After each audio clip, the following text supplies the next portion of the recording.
إن الحمد لله نحمده ونستعينه ونستغفره ونؤمن به ونتوكل عليه ونعوذ بالله من شرور أنفسنا ومن سيئات أعمالنا من يهده الله فلا مضل له ومن يضلل فلا هادي له ونشهد أن لا إله إلا الله وحده لا شريك له ونشهد أن سيدنا ونبينا وحبيبنا ورسولنا مولانا محمدا عبده ورسوله أدى الأمانة ونصح الأمة وجاهد في الله حق جهاده. أما بعد فإن أصدق الحديث كتاب الله وخير الهدي هدي محمد صلى الله عليه وسلم وشر الأمور محدثاتها وكل محدثة بدعة وكل بدعة ضلالة وكل ضلالة في النار أو كما قال النبي صلى الله عليه وسلم إن الله وملائكته يصلون على النبي يا أيها الذين آمنوا صلوا عليه وسلموا تسليما.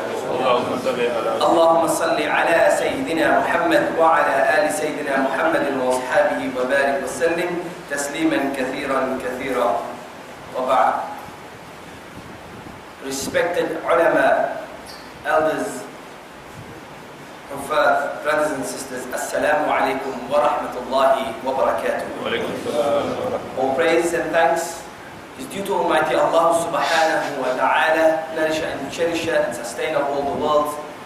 Shows His blessings upon His beloved Nabi Muhammad Mustafa sallallahu alayhi wa sallam, whom Allah subhanahu wa ta'ala has sent with this most beautiful and perfect deen of Islam. May Allah subhanahu wa ta'ala accept it from us. Ameen ya Rabbil Alameen.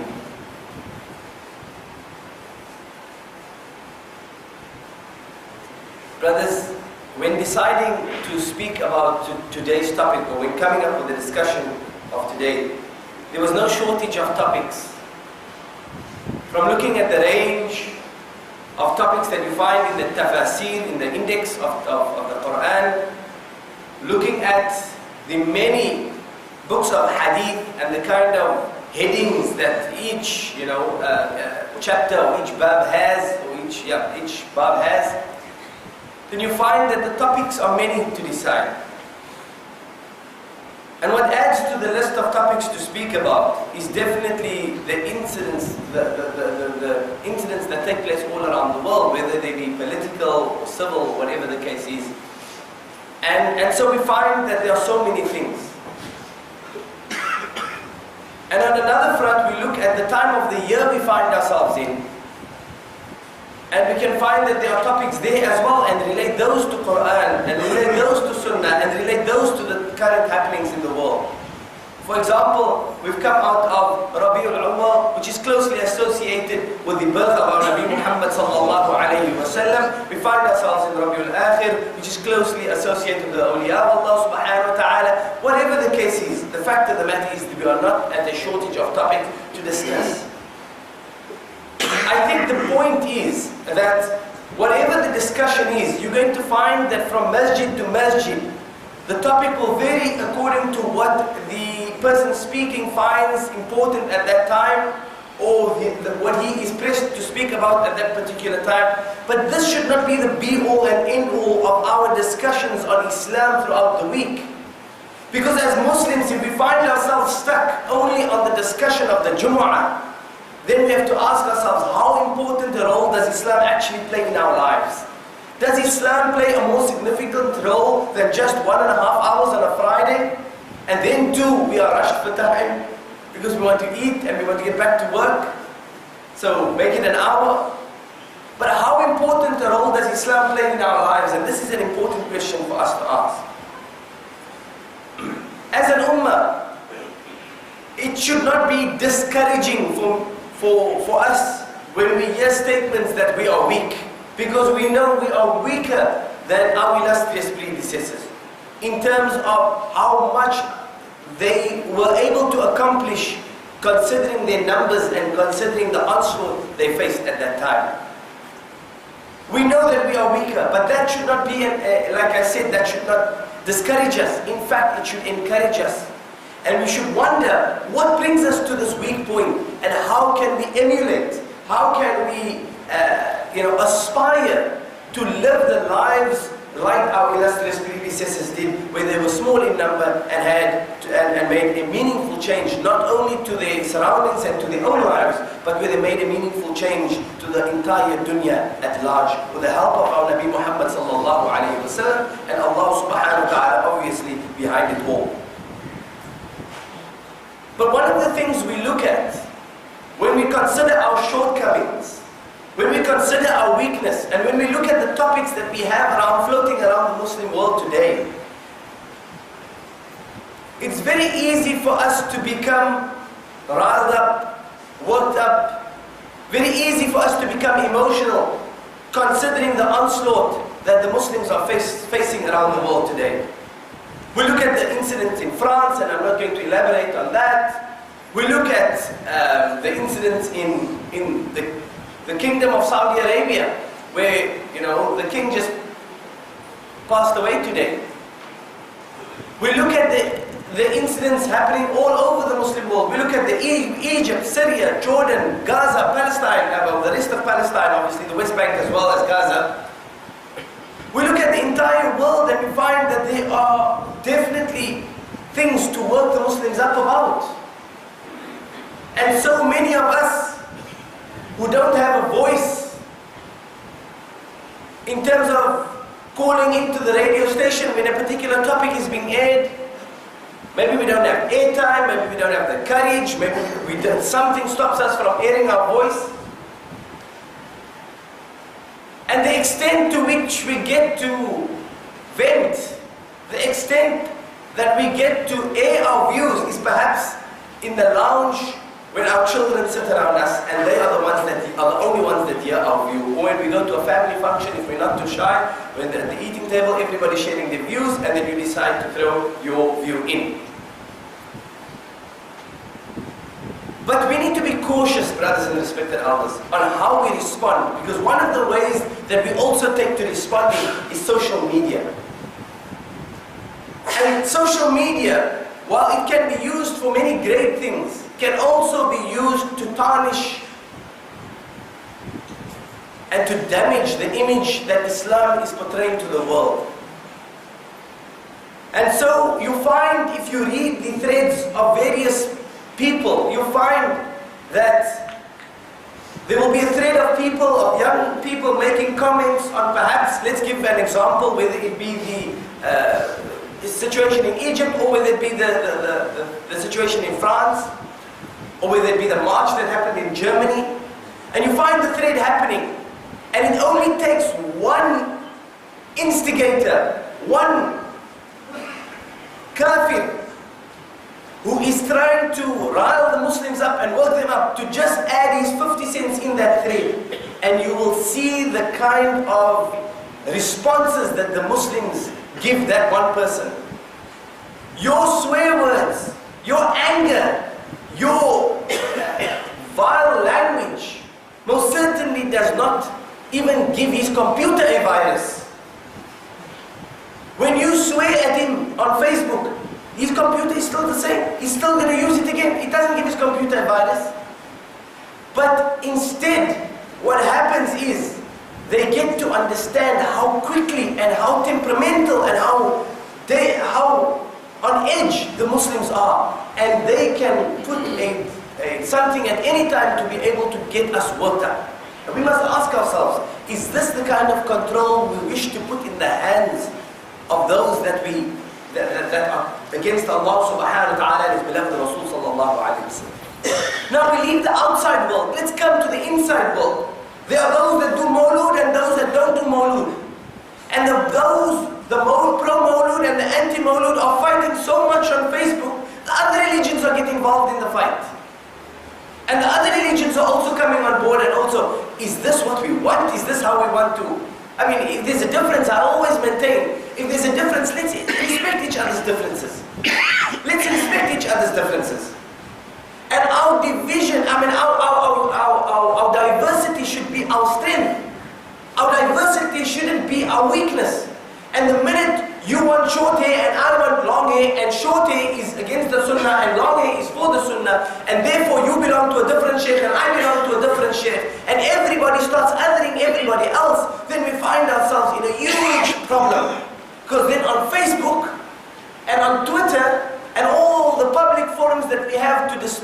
share, we do not even show any sign of unity. In fact, we only cast the lines of division deeper and deeper in our society.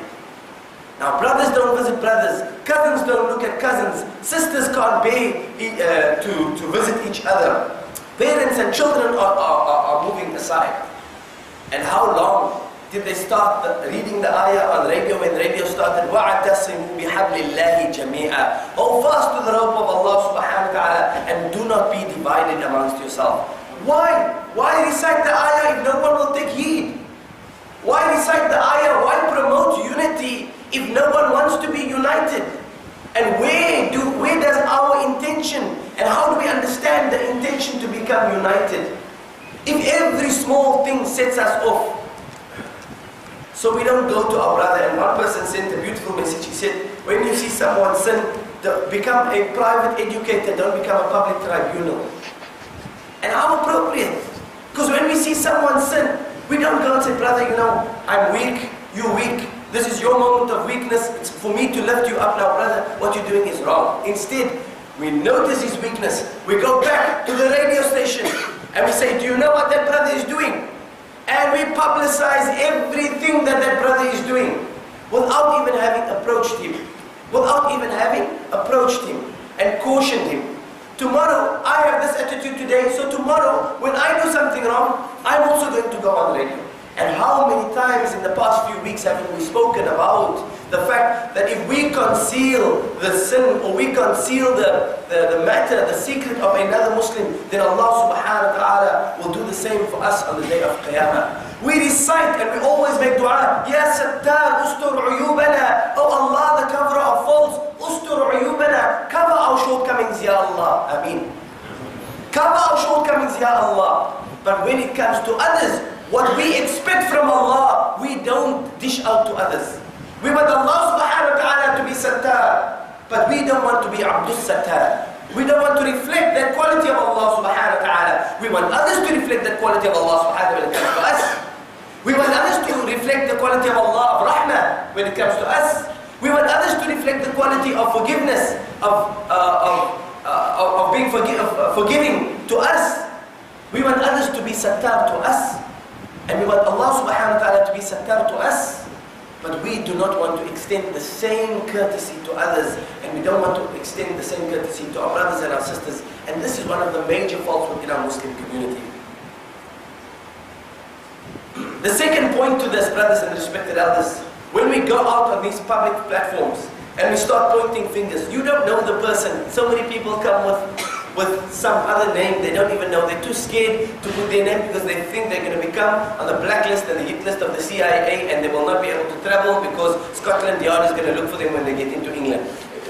Brothers and respected elders, so they take foreign names, they take different names and they start speaking behind these names. We don't know who the person is. But the reality that we should ask, even if you go under a different name, even if you try and portray someone else, even if you say, and so often we as Muslims, we have no guts to even tell somebody else, this is my view. We have no confidence to say this is my view. Instead we say, you know, I heard so-and-so say, even though it's our view, we want to give our view across. We have no confidence in saying our view. We say, I heard so-and-so saying, that person doesn't even know, he doesn't even exist, he's in the qabr 500 years ago. But you're saying you heard so-and-so saying. The point of the matter is, brothers and respected elders, the reason we do this is because we ignore our shortcomings. When we start to acknowledge our shortcomings, we will be less judgmental of other people. And wallahi, this is important. Now, let me take you back. This is not just a JUMU'AH talk that we must just, hear it and move out. It's 2015, new year, new whatever the case is. Go back to work. It's one of the first few weekends, you're still coming around from your holiday, whatever the case is. The fact of the matter is this, brothers and respected elders. You don't get a break from your salah. You don't get a break from your salah. You're sitting and you're talking to Allah subhanahu wa ta'ala 5 times a day. And in the 5 times you speak to Allah subhanahu wa ta'ala, you know what it's like to stand in front of Allah subhanahu wa ta'ala with your head down. And when you stand with your arms folded, depending on your mother, you stand with your arms folded. And you make dua and you're worshipping Allah subhanahu wa ta'ala and you know the thoughts that go in your mind. You know, Ya Allah, I stand before you, but just before my salah, I threw all the vile language and all the vulgarity that could possibly come. I spoke to my son in that manner. Ya Allah, you know that I've just come from a mall now and I allowed my gaze to go crazy in that mall. I did no control over my gaze. No one else knew where my eyes were wandering. Everybody was too interested in the shopping. But Allah, you knew where my eyes were. You knew where my eyes fell upon, Ya Allah. Oh Allah, you know. When I come to work in the morning and I greet all my other Muslim brothers and I say, Assalamu alaikum, how are you? Allah, only they don't know, Ya Allah, whether I stood up for Fajr this morning or not. Only you know, Ya Allah, in the darkness of the night, how much I feared you and how much I got up for Salatul Fajr. Oh Allah, only you know. So you, brother, that know your own condition when you are standing in front of Allah subhanahu wa ta'ala. Know your condition when you stand and want to judge the ibad of Allah subhanahu wa ta'ala. Because when we do this, we will have a bit of more humility in our lives. And we will discard the arrogance. And arrogance is something that the shaitan wants us to have in our hearts. It is something that shaitan did. When shaitan said to Adam, our father, who was created from clay down, he was created from fire. He said, Ya Allah, why must I bow down to this thing? You created me from fire and you created him from clay. It's exactly the same attitude that we portray or that we have when we become judgmental of our Muslim brothers and sisters, brothers and respected elders. Let's take heed of this.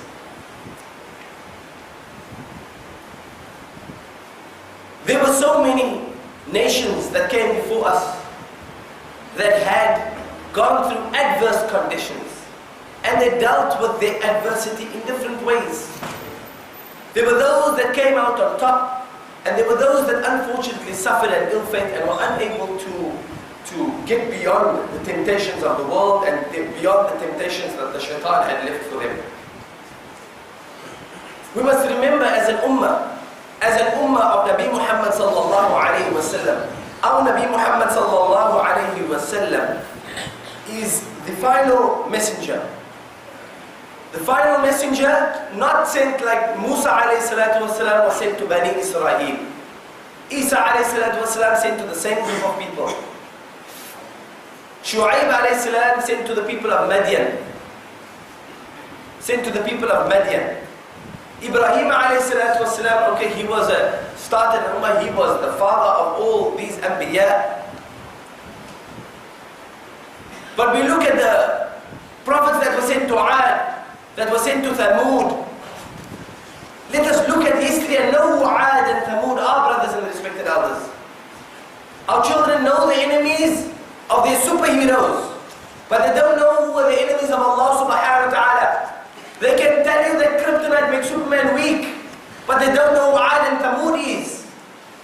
They can tell you who Goblin and whatever Spider-Man is. Sorry man, I don't remember it so well. They can tell you who all these evil characters are, but they don't know those who fought against the Anbiya alayhimu salatu wassalam. How is it that they know the enemy of Spider-Man, the enemy of Superman, the enemy of Batman? They know who does all these things, the Joker and this and that and that, and all come up with these funny names, but they don't know who Ad was, the enemy of Allah, the people who disobeyed Allah subhanahu wa ta'ala. Allah subhanahu wa ta'ala destroyed them. They don't know who Thamud is, the enemy of Allah subhanahu wa ta'ala, the people who disobeyed Allah subhanahu wa ta'ala and His Anbiya, and they were destroyed. They don't know what the people did. They don't even know the Anbiya of Allah subhanahu wa ta'ala. They don't know the heroes of Islam, but they know the heroes of everything else. Where are our priorities?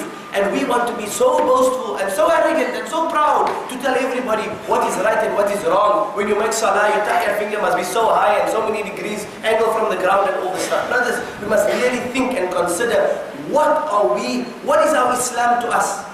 Is our Islam a package deal that we buy at CNA or at Pick and Pay, put in our pocket, take it home, dish out Islam to everybody? Or is Islam part of our lives? Do we feel Islam in our soul, in our ruh, in our hearts? Do we feel our Islam? Because if we don't feel Islam there, then are we really Muslims? Are we those that, when Allah subhanahu wa ta'ala says, الَّذِينَ آمَنُوا, that those who believe, are we really amongst those who believe? Brothers and respected elders, it's about time that we, not about time. Wallahi, that is such a bad cliche given the context that we find ourselves in. It's about time. The time of one of the first signs of Qiyamah, brothers and respected respected elders, there were signs before the Nabi sallallahu alaihi wasallam, but the coming of the Nabi Muhammad sallallahu alaihi wasallam was one of the early signs of Qiyamah. So when we say it's about time, it was about time 1436 years ago. That was about time. We are so far about time, we are so far past about time now, that it is long gone. If we are still trying to play catch up with this boat, we better make an exceptional effort to ensure that we make Allah subhanahu wa ta'ala and His beloved Rasul sallallahu alayhi wa sallam part of our lives. Don't give up. Don't stop chasing that train. Because Allah subhanahu wa ta'ala says, لا تقنطوا من رحمة الله. Don't despair of the mercy of Allah subhanahu wa ta'ala. But at least make your niyyah to come on the right path. Make your niyyah to chase the right train. Because that train is going so fast by. I haven't prepared what I'm going to say now, but just take note of it. Look at how, from the time of Rasul sallallahu alayhi wa sallam, sometime later, one of the other signs the Rasul sallallahu alayhi wa sallam said that they would become false prophets. And he gave us a number of false prophets that would come after him. So it was about 5 or 10 years after the Prophet sallallahu alayhi wa sallam, there was Musaylima also, that Sayyidina Abu Bakr Siddiq radiallahu ta'ala, in fact in his khilafah, so it was 2 years after the Prophet sallallahu alayhi wa sallam's demise. So the birth of Rasul sallallahu alayhi wa sallam was a sign of Qiyamah. 63 years later when he passed away, another sign of Qiyamah. 2 years later, another sign of Qiyamah, where the false prophets were rearing their heads. And we find that still goes on until today. The signs of Qiyamah, even though they were happening years apart before, they are happening closer and closer together. Just notice, look at the news and read the books of hadith and find out how close the signs of Qiyamah are coming towards each other. How close they're coming to each other. The Prophet ﷺ, even though it was a weak hadith, the Prophet ﷺ explained in a hadith that man, close to Qiyamah, man will communicate with his family from his thigh. 10 years ago when the cell phone was just becoming popular with everybody, or 20 years ago, where did they keep the cell phone? Above the thigh. In Arabic, if I speak about your head, I can refer to your hair and it would mean your head also. Like for example, Musa alayhi salatu wasalam's brother, Harun alayhi salatu wasalam, when he was left behind, I'm going off the track, but just to explain the point. When Musa alayhi salatu wasalam came back with the 40 disciples, and he saw his brother at Bani Israel, Harun alayhi salatu wasalam, and Harun alayhi salatu wasalam, the people had started worshipping the calf. Read the Quran, you'll find Samiri had caused the Bani Israel to worship the calf. So what happened was, when he got to his brother, he took his brother by his beard and by his head, and he says, and his brother said to him in the Quran, "Oh my brother, don't take me by my beard and don't take me by my head. وَلَا بِرَأْسِي لَا بِلِحْيَتِي وَلَا بِرَأْسِي." But he didn't have him by his head, he had him by his hair. So the fact that the hair was attached to the head in Arabic was sufficient for him to refer to the head. Just understand that point, I'm not going to elaborate any further. The Prophet ﷺ explained that man will communicate with his family from his thigh. Where do we keep our cell phone many times? On our thigh. He said with a piece of metal, we'll be able to talk. How could the ashab have managed to understand what it means for metal to talk, for people to communicate with his family by means of his thigh? Where does all this come from? Is it by chance, or did the Prophet ﷺ explain to us about the coming of the time of Qiyamah? Not only has this begun to talk, it's begun to show pictures. You can do video messaging, you can do so much. Wallahi, let us be aware the time of Qiyamah is near. Brothers and respected elders, our time has run out, and I've spoken extremely quickly, and I hope inshallah that you have been able to keep up with what I'm saying. I hope that I'm keeping up with what I'm saying. I hope that we can keep up with this, but I also hope that we can understand that there is a message, a clear message that we need to derive from this, brothers and respected elders. We need to control ourselves, first of all. We already find ourselves in many instances on the back foot. It is not wise for us to be able to react in a way that would not be in accordance with our Nabi Muhammad sallallahu alayhi wa sallam. Look how forgiving Rasul sallallahu alayhi wa sallam was. When the lady put dirt on his doorstep, he just moved it. He didn't do anything about it. There were people who tried to kill the Rasul sallallahu alayhi wa sallam. He forgave them later on in his life. Those that caused him the most difficulty, like Wahshi and Hind, the Prophet sallallahu alayhi wa sallam eventually forgave them. The Prophet ﷺ was so forgiving, but where are we? We are not close to the character of Rasul sallallahu alayhi wa sallam. We don't even make tawbah as many times as the Rasul sallallahu alayhi wa sallam, who was ma'asum, did. Yet we want to be more judgmental than Rasul sallallahu alayhi wa sallam, and we want to be we want to be so difficult with each other. Let me just leave you one hadith, and don't please everybody listen to this carefully, because I don't want you leaving this masjid and saying the Imam said we can lie, because wallahi Allah subhanahu wa ta'ala has cursed the liars. But the Rasul sallallahu alayhi wa sallam says in a hadith, لَيْسَ الْكَذَّابُ الَّذِي يُصْلِحُ بَيْنَ النَّاسِ فَيَمْنِي خَيْرًا أَوْ يَقُولُ خَيْرًا. That he is not a liar, the one who makes peace between two Muslim brothers, as long as what he is saying is good. He is not a liar. And this is a hadith muttafaqun alayh by Imam Bukhari and Imam Muslim, both report this hadith, that he is not a liar, the one who tries to make peace between his two Muslim brothers. So you see two Muslims fighting, you say, listen, he doesn't think you're a bad guy. You don't even know whether that guy thinks he's a bad guy. You just say, no, he doesn't think you're a bad guy. You're good and he's good, and you try to make peace, then even that is how important Islam, how much importance Islam places on us making sulh baynana, making peace between us. So much so, Islam has given us a concession to make peace in this instance. Why do we intentionally seek to break each other down and not forgive each other? May Allah subhanahu wa ta'ala guide us all, inshallah. May Allah subhanahu wa ta'ala give us the tawfiq and hidayah to make amal upon what has been said here, myself first and everybody here. If I've spoken too fast, because I do realize I got quite worked up and carried away through the talk, but then please do forgive me. This thing looks like it's recording, so you can just put it on like slow motion. Maybe you will hear the message better, inshallah.